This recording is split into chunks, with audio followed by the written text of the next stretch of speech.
दोस्तों, एक बार एक राजा ने अपने दरबार में मौजूद सभी लोगों से एक सवाल पूछा कि आखिर ऐसा कौन सा कुआं है जिसमें गिरने के बाद आदमी बाहर नहीं निकल पाता। अब राजा का यह सवाल सुनकर वहां मौजूद सभी गणमान्य सोच में पड़ गए और अंत में राजा के इस प्रश्न का उत्तर कोई नहीं दे पाया।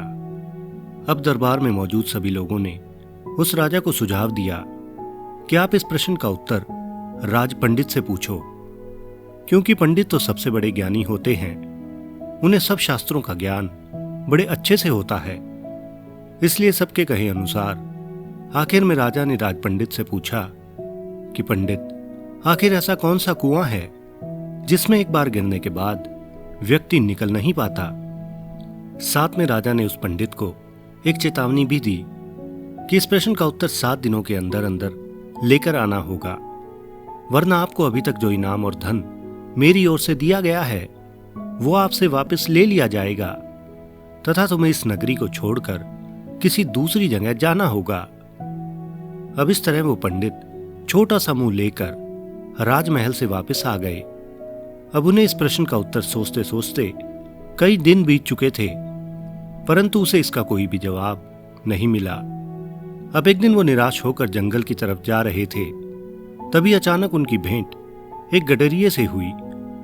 अब उस गडरिये ने उनसे पूछा, माननीय, आप तो राज पंडित हो, आप तो यहाँ के राजा के दुलारे हो, फिर आपके चेहरे पर इतनी मायूसी क्यों है। अब पंडित ने सोचा कि मामूली सा गडरिया मेरा क्या मार्गदर्शन करेगा, इसलिए इसके साथ कोई भी बात करने का कोई फायदा नहीं है।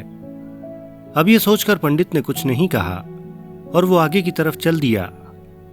लेकिन उत्सुकता से भरे गडरिये ने दोबारा उस पंडित से पूछा, पंडित जी, हम भी सत्संगी हैं, इसलिए शास्त्रों का थोड़ा बहुत ज्ञान हमें भी है, इसलिए हो सकता है कि आपके प्रश्न का जवाब मेरे पास हो, इसलिए कृपया आप अपनी परेशानी को निसंकोच बताने की कृपा करो।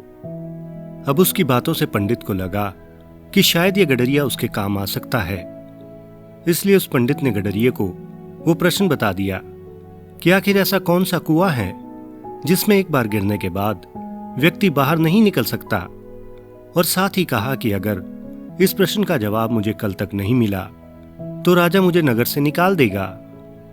अब पुराने समय में एक पारस का पत्थर होता था, जिससे जुड़ी एक मान्यता थी कि जिस व्यक्ति के पास पारस पत्थर होता था वो व्यक्ति पारस पत्थर का उपयोग करके लोहे या किसी अन्य धातु को सोने में बदल सकता था। अब गडरिया उस पंडित की बात सुनकर हंसते हुए बोला, अरे पंडित, बस तुम इतनी सी बात से डरे हुए हो। मेरे पास एक पारस है, तुम उसे प्राप्त करके उससे खूब सोना बनाओ, और इसके बाद तुम्हारा राजा तो क्या, उसके जैसे अनेक लोग तेरे आगे पीछे घूमेंगे। लेकिन पारस देने से पहले तुम्हें मेरी एक शर्त माननी होगी, और वो ये कि तुझे मेरा चेला बनना पड़ेगा। अब ये सुनकर राज पंडित के अंदर पहले तो अहंकार जागा कि 2 कौड़ी के गडरिये का चेला बनूं, और वो भी मैं, हरगिज नहीं। लेकिन अपने स्वार्थ की पूर्ति हेतु वो पंडित अंत में उस गडरिये का चेला बनने के लिए तैयार हो गया। अब वो गडरिया फिर से बोला, अच्छा, मेरा चेला बनने से पहले तुम्हें भेड़ का दूध पीना पड़ेगा, इसके बाद ही मैं तुम्हें अपने चेले के रूप में स्वीकार करूंगा।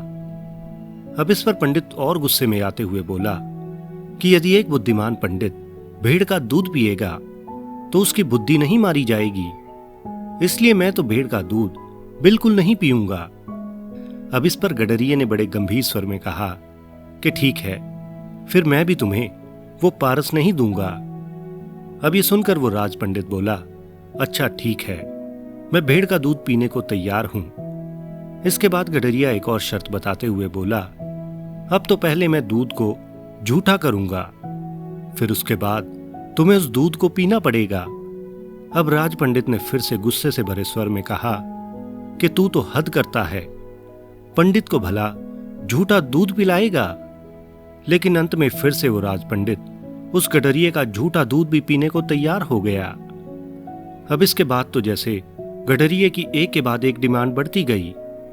इसके बाद वो गडरिया बोला, नहीं पंडित, अब तो मेरे सामने जो मरे हुए इंसान की खोपड़ी का कंकाल पड़ा है, पहले मैं उसमें इस दूध को दोहूंगा और उसके बाद फिर झूठा करूंगा और उसके बाद तुम्हें पीने के लिए दूंगा। इसके बाद ही तुम्हें वो पारस मिलेगा। अगर तुम इस शर्त को मानने के लिए तैयार हो तब तो ठीक है, नहीं तो अपना रास्ता यहां से नाप लो। अब राज पंडित ने खूब विचार करके कहा, है तो बड़ा कठिन, लेकिन मैं तैयार हूं। अब पंडित की ये बात सुनकर वो गडरिया और जोर जोर से हंसने लगा और बोला, अरे पंडित जी, मिल गया ना जवाब। यही तो वो लोभ, लालच और तृष्णा का कुआं है जिसमें आदमी एक के बाद एक गिरता जाता है और फिर कभी नहीं निकल पाता। ठीक जैसे तुम पारस को पाने के लिए इस लोभ रूपी कुएं में गिरते चले गए, यानी यही वो कुआं है जिसके बारे में वो राजा बात कर रहा था।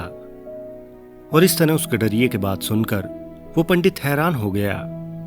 वो उस गडरिये की बुद्धिमानी का कायल हो चुका था और उसे अपनी बेवकूफी पर बड़ी निराशा हुई। और उसने गडरिये से कहा कि भाई, आज आपने सच में मेरी आंखें खोल दी हैं और मुझे उन सब के सामने लज्जित होने से बचा लिया है। और इस तरह वो राज पंडित उस गडरिये से आज्ञा लेकर वहां से अपने घर की ओर चला गया। तो दोस्तों, आज की ये कहानी मानव जीवन की सबसे बड़ी गलती की ओर इशारा करती है। जब हमारे पास कहीं से कुछ पैसे या धन दौलत आ जाता है तो हम अनजाने तरीके से एक लालच में फंसने लगते हैं, यानी फिर हमारी इच्छा और भी ज्यादा धन कमाने की होने लगती है और फिर हमें फर्क नहीं पड़ता कि उसके लिए हमारा रास्ता ठीक है या गलत। और जब हम उतना भी धन कमा लेते हैं तो फिर उससे ज्यादा कमाने की इच्छा खुद ब खुद पैदा हो जाती है और इस तरह हम धीरे धीरे लोभ, लालच और तृष्णा के कुएं में गिरते चले जाते हैं और इसके बाद कभी भी चाहकर भी उस कुएं से निकल नहीं पाते। इसलिए दोस्तों, इस पूरी बात को बड़ी गहराई से समझो। लोभ लालच का मुख्य स्रोत है हमारी इच्छाएं और हमारे अंदर का डर। और अगर आप अपने लोभ लालच को काबू करना चाहते हो तो अपनी इच्छाओं और अपने डर को पहचान कर उन पर काबू पाने की कोशिश करो। इच्छाएं जितनी कम होंगी उतना अच्छे तरीके से आप अपने लालच और लोभ को काबू कर पाओगे। इसके साथ ही आपको अपने अंदर के डर को खत्म करना होगा। अब यह डर कैसा भी हो सकता है, जैसे गरीब होने का डर, दौलत को खोने का डर या फिर अन्य कुछ भी, क्योंकि यह डर भी हमें आराम से बैठने नहीं देता। इसलिए दोस्तों, कभी भी कुछ भी खोने या पाने से डरो मत। हमेशा याद रखो कि लोभ लालच एक ऐसी बुराई है जिसकी वजह से हमारे दूसरे सभी गुणों का महत्व खत्म हो जाता है। जैसा कि ऊपर कहानी में वो विद्वान राज पंडित लालच में अंधा हो गया था, क्योंकि लालच की वजह से व्यक्ति कभी भी संतुष्ट नहीं हो पाता और धनवान होते हुए भी गरीब बना रहता है और अपनी इसी असंतुष्टि की वजह से उसके जीवन से सुख और शांति गायब हो जाती है। तो दोस्तों, आशा करता हूं कि हमारी इस कहानी से आपको कुछ न कुछ जरूर सीखने को मिला होगा। अगर ये वीडियो आपको अच्छी लगी हो तो वीडियो को लाइक और चैनल को सब्सक्राइब करके बेल आइकन को जरूर दबाएं। और अगर आप चाहते हो कि YouTube इस वीडियो को अन्य लोगों तक भी पहुंचाए तो इस वीडियो को लाइक और अपने दोस्तों के साथ शेयर जरूर करें, क्योंकि YouTube इस वीडियो को अन्य लोगों तक आपके लाइक और कमेंट्स देखकर ही पहुंचाएगा। इसलिए इस वीडियो पर लाइक, कमेंट और शेयर करना बिल्कुल भी ना भूलें। वीडियो को लेकर या अपने किसी विचार को मुझ तक पहुंचाने के लिए कमेंट बॉक्स में कमेंट जरूर करें। मैं आपके हर सवाल का जवाब देने की पूरी कोशिश करूंगा। तो मस्त रहें, स्वस्थ रहें और देखते रहें माय स्टोरी स्टेशन की नई नई वीडियोस। धन्यवाद।